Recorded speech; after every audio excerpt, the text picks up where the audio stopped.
Counting down now to 2020, our next guest has been wowed by Andrew Yang, the Democratic presidential candidate who wants a universal basic income. He's admired Congresswoman Tulsi Gabbard's bravery on foreign policy. She's also running for president, and he's wondered if President Trump is trying to lose the White House. Tucker Carlson, the host of Tucker Carlson Tonight, and star of all kinds of other things, best-selling author and blah, blah, blah. There's so much there. So impressive. Thank you for having me. It is great to have you. I want to talk to you, because you've talked to a lot of these 2020 contenders. I want to play a little bit of your back and forth with Andrew Yang. Yes. Okay, and then we'll discuss.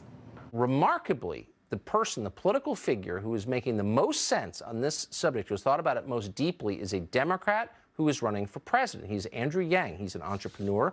And as we said, he's a Democratic presidential candidate. He says that artificial intelligence and expanded automation could potentially cause violence in this country and that we need to do something about it right now. I haven't heard anybody in our political conversation describe the threat as clearly and compellingly as you have. Why should we be worried about automation?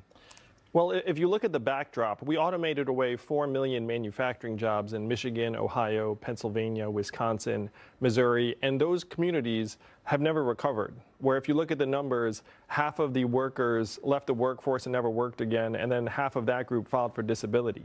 Now, what happened to the manufacturing workers is now going to happen to the truck drivers, retail workers, call centers, fast food workers, and on through the economy as we evolve and technology marginalizes the labor of more and more Americans. What will be the effects of that to you? I mean, that's a massive displacement of people.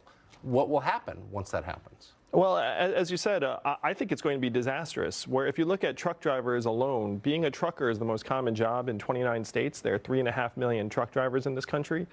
And my friends in Silicon Valley are working on trucks that can drive themselves because that's where the money is, where we can save tens, even hundreds of billions of dollars by trying to automate that job. You're one of the only people I've ever met who's honest about the effects of deindustrialization. I remember in Washington, the idea was they'll all become computer programmers, and so everything is fine, but that didn't happen.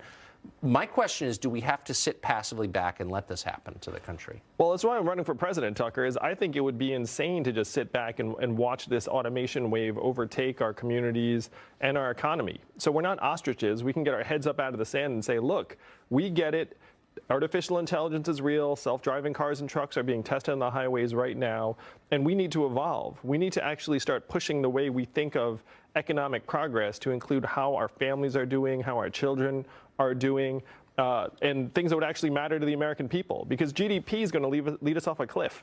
You know, robot trucks, great for GDP, terrible for many, many American communities. So we need to get with the program and figure out how to actually make this economy work for people. I sit with my jaw open. I agree with you so strongly. Let me ask you finally, why isn't this a central question in the campaign of everybody running for president on any side? And why instead are they talking about issues that really are kind of frivolous? Why aren't they talking about this?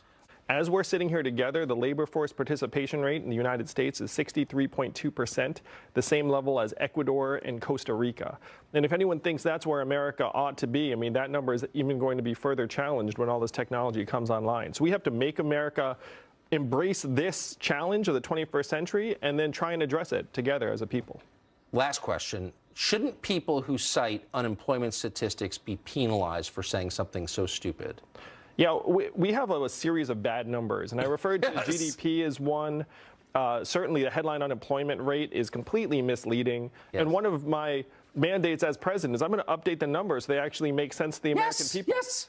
So we can know what's going on. Otherwise, you can't make wise decisions. Yeah, right now, again, and you know this, our life expectancy has declined for the last 3 years, first time in 100 years because of a surge in suicides and drug overdoses. How can you say an economy is healthy when our people are dying? It makes no sense I literally couldn't. I don't even know what you think on the other issues, and I just support what you said so much. But you agree with him on this point. Well, I can't think of many more people on either side who are thinking more deeply about what the actual problems are.